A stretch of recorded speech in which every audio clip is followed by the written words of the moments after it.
चाणक्य और चंद्रगुप्त की 28वां episode. Ration की गाड़ी में बैठकर मुरा और मंत्री शंभुनाथ पाटलिपुत्र से बाहर आ चुके थे। मुरा जब मंत्री शंभुनाथ के साथ अपने रिश्तेदारों के घर पहुंची तो उसने देखा उनका घर जला हुआ है। वहां जली हुई लकड़ियां, कुछ जले हुए बर्तन और कपड़े। अंदर से एक वृद्ध औरत बाहर आई। मंत्री शंभुनाथ ने जले हुए घर की तरफ इशारा करके कहा, माता, ये झोपड़ी। उन्होंने शंभुनाथ की पूरी बात भी नहीं सुनी और उनके चेहरे पर घर का द्वार बंद कर दिया। शंभुनाथ हैरान होकर बोले, माता क्या हुआ? अंदर से किसी भी प्रकार की आवाज नहीं आई। शंभुनाथ अगले घर पर गए। अंदर से एक जवान आदमी बाहर आया। जब शंभुनाथ ने उससे भी यही प्रश्न किया तो उसने भी उनके चेहरे पर द्वार बंद कर दिया। वो एक के बाद एक करके 4-5 घरों पर पूछताछ करने गए, लेकिन सभी ने उनके मुंह पर ही दरवाजा बंद कर दिया। शंभुनाथ हैरान होकर बोले, अजीब बात है, कोई बात करने को तैयार ही नहीं है। ऐसा क्या अपराध कर दिया था उन लोगों ने? वो एक झोपड़ी के सामने से गुजरे जहां एक वृद्ध आदमी चारपाई पर लेटा था। उसने शंभुनाथ की तरफ देखते हुए धीरे से कहा, यहां चोरों की कोई मदद नहीं करता मालिक। शंभुनाथ और मुरा उनकी आवाज सुनकर रुक गए। मुरा हैरान होकर बोली, चोर? मेरे रिश्तेदार चोर नहीं थे। शंभुनाथ ने उस वृद्ध आदमी से पूछा, बाबा मैं समझा नहीं, आप कहना क्या चाहते हैं? वे चोर नहीं हो सकते।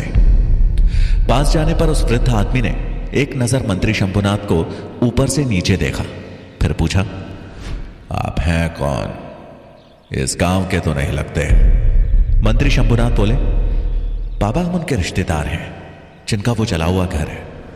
बहुत दिनों बाद उनसे यहां मिलने आए तो घर का यह हाल देखकर मन विचलित हो गया।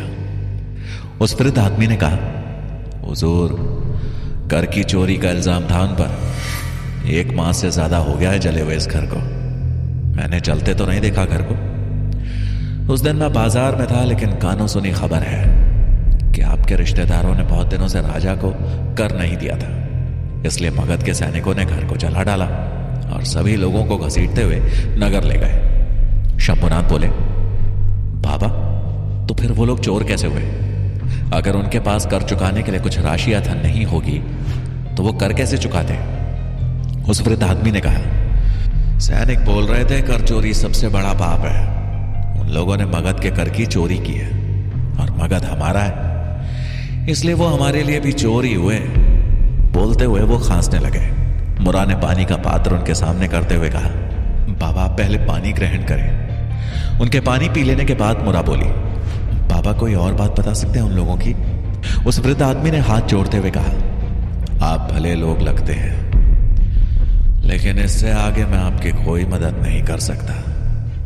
अगर आपने यहां और समय व्यतीत किया और किसी सैनिक ने देख लिया तो हमें भी चोर समझा जाएगा। आप यहां से शीघ्र प्रस्थान करिए। दोनों ने उस वृद्ध आदमी के पास से जाना ही उचित समझा। दोनों वापस चली हुई झोपड़ी के पास आए। मंत्री शंभुनाथ ने बड़बड़ाते हुए कहा, मेरे अनुमान से अभी वो पाटलिपुत्र में ही होने चाहिए। वृद्ध आदमी की बातें सुनकर मुरा का चेहरा उदास हो गया था। वो बोली, अब लगता है चंद्र का पता लगाना नामुमकिन है। वही तो हमारी आखिरी आस थे। उन्हें तो मार भी दिया होगा मगध के सैनिकों ने। अब हम किससे पूछें? मुरा वहीं एक जली हुई लकड़ी पर बैठ गई। उसकी आंखें एक बार फिर डबडबा गई थी। मुरा की हालत देखकर मंत्री शंभुनाथ बोले, यह वक्त आंसू बहाने का नहीं है। शायद आपको ज्ञात नहीं, पिछले 2 मास से करना देने वाले किसी भी व्यक्ति को मृत्युदंड नहीं दिया गया है। यह सुनते ही मुरा के उदास चेहरे पर एक बार फिर से उम्मीद के भाव उभर आए। वो बोली, इसका अर्थ है कि वो भी जीवित हैं, लेकिन वो कहां होंगे? हम उन्हें कैसे ढूंढेंगे? मंत्री शंभुनाथ उसकी हड़बड़ाहट देखकर बोले, शांत शांत, हमें संयम से काम करना होगा। उनको या तो काल कोठरी में डाल दिया गया होगा या फिर राजसी गुलाम बनाकर पाटलिपुत्र में ही कहीं रखा होगा। यह सुन मुरा के अंदर एक बार फिर से आस जग गई थी चंद्रगुप्त को ढूंढने की। मंत्री शंभुनाथ बोले, हमें अब वापस पाटलिपुत्र चलना चाहिए। वहीं हम आपके रिश्तेदारों का पता करेंगे। अब आगे की राह आसान नहीं होने वाली है। हमारे सामने दोगुनी मुश्किलें आने वाली हैं, इसलिए हमें दोगुनी शक्ति से लड़ना होगा। मुरा अपने अंदर का आत्मविश्वास जगाते हुए बोली, मंत्री जी, मैं अपने पुत्र चंद्र की खोज के लिए किसी भी मुश्किल और परिस्थिति का सामना करने के लिए तैयार हूं, चाहे फिर सामने यमराज ही क्यों ना आ जाए। मंत्री शंभुनाथ बोले, तुम्हारा यही आत्मविश्वास हमारे आगे का रास्ता प्रशस्त करेगा। दोनों ही उस गांव से पाटलिपुत्र के लिए प्रस्थान कर गए। वहीं तक्षशिला में अपने कक्ष में वापस लौटने के साथ ही गजानन ने पब्बत और वीरसेन को अपने कक्ष में बुलवाया। कुछ ही समय बाद दोनों उनके कक्ष में आ पहुंचे। आचार्य गजानन अपने कक्ष में टहल रहे थे। उनके चेहरे पर परेशानी साफ दिख रही थी। पब्बत और वीरसेन ने कक्ष में आते ही कहा, प्रणाम आचार्य, आपने हमें बुलाया? गजानन उन दोनों की तरफ देखते हुए बोले, क्या तुम दोनों को ज्ञात है कि मालकेतु के पैर में लगा बाण किसका था? पब्बत हैरान होकर बोले, नहीं आचार्य, हमें कैसे ज्ञात होगा? आचार्य गजानन तुरंत बोले, सूरजमल का। वो बाण सूरजमल का था। मैंने वैसा ही बाण आज उसके पास देखा। यह सुनते ही पब्बत गुस्से में बोला, सूरजमल? मैं उसे नहीं छोड़ूंगा। उसकी हिम्मत कैसे हुई मेरे अंगरक्षक पर बाण चलाने की? गुस्से में वो उस कक्ष से बाहर निकलने ही वाला था कि आचार्य गजानन ने उसका हाथ पकड़कर रोकते हुए कहा, गुस्सा करने का यह समय सही नहीं है पब्बत। अगर हमने अभी अपना आपा खो दिया तो नुकसान हमारा ही है। राजकुमार पब्बत हैरानी में बोला, आचार्य, आप ये क्या कह रहे हैं? अगर हमने अभी सूरजमल को दंड नहीं दिया तो हम कायर समझे जाएंगे। हम पीछे नहीं हट सकते आचार्य, अन्यथा हमारी चुप्पी हमारी कायरता समझी जाएगी। आचार्य गजानन संयम रखकर समझाते हुए बोले, क्या तुम्हें ज्ञात है कि आचार्य चाणक्य की कोई भी योजना हमेशा सफल कैसे होती है? पब्बत और वीरसेन एकटक आचार्य गजानन का चेहरा देखने लगे। गजानन बोले, धैर्य, संयम और इच्छा शक्ति से वो अपनी योजना पर डटे रहते हैं और संयम बनाए रखते हैं। मुझे तुम लोगों से भी यही उम्मीद है। इसी प्रकार हम अपनी योजना में सफल हो सकते हैं। पब्बत ने हैरान होकर कहा, आचार्य, परंतु योजना क्या है? हमें तो कुछ भी ज्ञात नहीं। आचार्य गजानन समझाते हुए बोले, हमारी योजना है चंद्रगुप्त के सुरक्षा घेरे को तोड़ना। चाणक्य, सूरजमल और सुकेतु उसकी वो दीवार है जो उसे सुरक्षा प्रदान करती है और हमें इसे ही तोड़ना है। वीरसेन बोला, आचार्य, चाणक्य की सुरक्षा को तोड़ना नामुमकिन है, यह कैसे संभव होगा? आचार्य गजानन बोले, आओ दिखाता हूं। वो दोनों को एक लकड़ी से बनी मेज के पास ले आए। वहां मिट्टी के 4 खिलौने रखे थे, राजा, गुरु, मंत्री और सिपाही। उन्होंने केंद्र में राजा वाले खिलौने को रखते हुए कहा, यह है चंद्रगुप्त। फिर उन्होंने उसके आगे गुरु वाला खिलौना, उसके आगे मंत्री वाला खिलौना और सबसे आगे सिपाही वाला खिलौना रखा। वो इशारा करते हुए बोले, चंद्रगुप्त के आगे चाणक्य और उनकी नीति और योजनाओं का सुरक्षा घेरा है। उनके आगे सूरजमल के अस्त्र शस्त्र का और सबसे आगे सुकेतु का। फिर वो मुस्कुराए और बोले, क्या तुम्हें ज्ञात है, महाभारत में जब अभिमन्यु चक्रव्यूह तोड़ रहा था तो वो उस जगह वार करता था जहां शत्रु की संख्या सबसे कम होती थी, यानी कि बल सबसे कम होता था, और वो आसानी से उसे भेद कर अगले चरण में प्रवेश कर जाता था। उसी प्रकार हमें भी उस कमजोर कड़ी को ढूंढना है, और वो है सुकेतु। पब्बत ने आचार्य गजानन की बात को पूरा किया और सुकेतु के प्रतीक चिन्ह वाला खिलौना नीचे गिरा दिया। आचार्य गजानन बोले, अगर हमने सुकेतु को फंसाने की योजना बनाई तो सूरजमल उसे बचाने पीछे अवश्य आएगा, और फिर उनके पीछे स्वयं आचार्य को आना ही होगा। वीरसेन खुश होते हुए बोला, मेरा भी यही विचार था। सुकेतु पर ही हमें सारा ध्यान केंद्रित करना होगा, लेकिन हम ये कैसे करेंगे आचार्य? गजानन बोले, इसका भी उपाय है मेरे पास। पब्बत तुरंत बोला, आचार्य शीघ्र बताएं, अब और धैर्य नहीं रखा जा रहा मुझसे। वीरसेन हंसते हुए बोला, संयम राजकुमार, संयम। अभी तो आचार्य ने बताया कि संयम के बिना काम बिगड़ भी सकता है। पब्बत ने घूर कर वीरसेन को देखा तो वीरसेन चुप हो गया। गजानन अपनी योजना समझाते हुए बोले, आज आचार्य चाणक्य की कक्षा है। प्रतिदिन की भांति आज भी तुम सभी कक्षा में उपस्थित रहना और यह सुनिश्चित करना कि चंद्रगुप्त और चाणक्य दोनों ही कक्षा में मौजूद हो। उन्हें समय पूर्व कक्षा से जाने मत देना, चाहे कोई अति महत्वपूर्ण सूचना ही क्यों ना आई हो। पब्बत और वीरसेन एक साथ बोले, ठीक है आचार्य, ऐसा ही होगा, लेकिन उसके बाद का क्या? गजानन बोले, बाद का मुझ पर छोड़ दो, मैं बाहर से स्थिति को नियंत्रित करूंगा।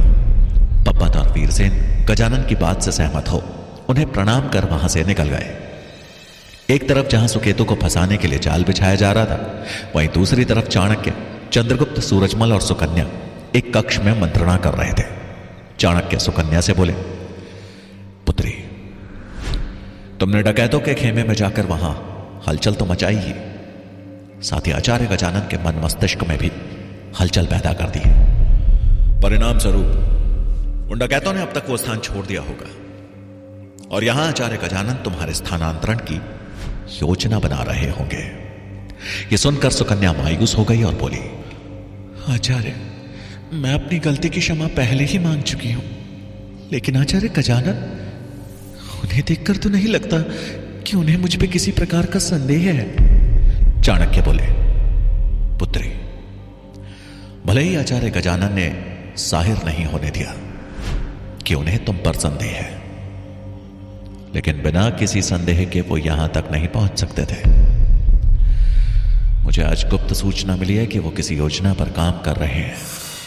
चंद्रगुप्त हैरान होकर बोला, आचार्य, क्या उन्हें ज्ञात हो चुका है कि सुकन्या एक कन्या है?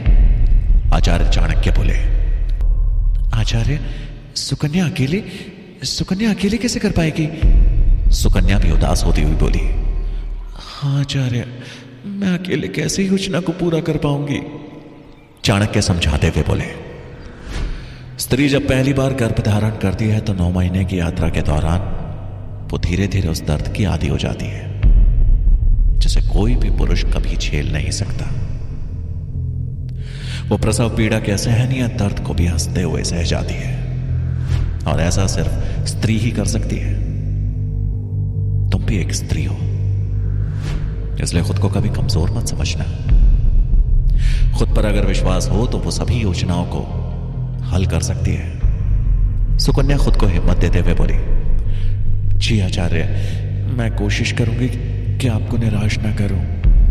चाणक्य भी हिम्मत बंधाते हुए बोले, लगातार कोशिश तुम्हें अवश्य सफल बनाएगी, मुझे तुम पर पूर्ण विश्वास है। चाणक्य की बात सुन सुकन्या अपने चेहरे पर आत्मविश्वास लिए बोली, आचार्य, मैं आपकी उम्मीदों पर खरा उतरने की पूरी कोशिश करूंगी, लेकिन क्या आप मुझे बता सकते हैं कि आपकी योजना क्या है? यह सुन चाणक्य ने अपनी दृष्टि सूरजमल की ओर कर दी और सूरजमल के चेहरे पे एक रहस्यमयी मुस्कान बिखर गई। एक और जहां चाणक्य आचार्य गजानन के संदेह को दूर करने के लिए नई योजना का निर्माण कर रहे थे, वहीं दूसरी ओर आचार्य गजानन अपनी योजना पर कार्य कर चुके थे। कुलपति के कक्ष में आचार्य गजानन उनके सामने बैठे थे। तभी उस कक्ष में आचार्य श्वेतांक आए और कुलपति को प्रणाम करते हुए बोले, आचार्य, आपने मुझे बुलाया? कुलपति बोले, हाँ आचार्य श्वेतांक, आपसे एक मंत्रणा करनी है। कृपया कक्ष का द्वार बंद कर दे। आचार्य श्वेतांक के कक्ष का द्वार बंद करते ही कुलपति ने उन्हें गजानन के बगल में बैठने का इशारा किया और बोले, आचार्य गजानन को एक कार्य हेतु आपका साथ चाहिए। आचार्य श्वेतांक ने गजानन की तरफ प्रश्नवाचक दृष्टि से देखा और बोले, मेरा साथ? लेकिन कार्य क्या है आचार्य गजानन? कुलपति बोले, मैं बताता हूं। आचार्य गजानन को संदेह है कि यहां के गुरुकुल में रहने वाला एक सेवक गुप्तचर है। वो आगे बोलते उससे पहले ही आचार्य श्वेतांक बोल पड़े, आचार्य गजानन, यह असंभव है। यहां के सभी सेवकों की पूर्ण जांच हुई है और उसके बाद ही उन्हें रहने दिया गया है। आचार्य के पास अपनी बात का कोई प्रमाण है? कुलपति विनम्रतापूर्वक बोले, आचार्य श्वेतांक, मेरी पूरी बात सुन ले। अभी प्रमाण नहीं है, लेकिन आचार्य गजानन को उम्मीद है कि शीघ्र ही प्रमाण भी सामने होगा और उस सेवक की पहचान भी। वो बिना प्रमाण के अभी कुछ भी बताना नहीं चाहते। आचार्य श्वेतांक ने एक पल के लिए सोचा और फिर बोले, मैं इसमें आचार्य गजानन की मदद कैसे कर सकता हूं? कुलपति ने कहा, आज वो सेवक के विरुद्ध प्रमाण इकट्ठा करने ही जा रहे हैं।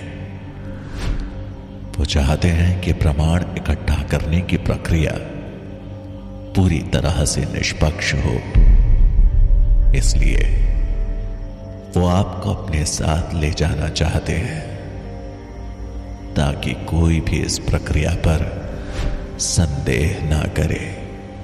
आचार्य श्वेतांक बोले, अगर मेरी निष्पक्षता पर कुलपति महोदय को विश्वास है तो मैं भी तैयार हूं, लेकिन क्या मैं जान सकता हूं कि वो सेवक कौन है? आचार्य श्वेतांक के प्रश्न को सुनकर कुलपति ने आचार्य गजानन की ओर देखा, जिनके चेहरे पर चिंता की लकीरें उभर आई थी। क्या आचार्य गजानन सुकेतु के विरुद्ध सबूत एकत्रित करने में सफल हो पाएंगे? आचार्य चाणक्य की ऐसी कौन सी योजना है जो गजानन को मात दे सकती है? किसका दाव किस पर भारी पड़ेगा? जानने के लिए सुनिए चाणक्य का अगला भाग।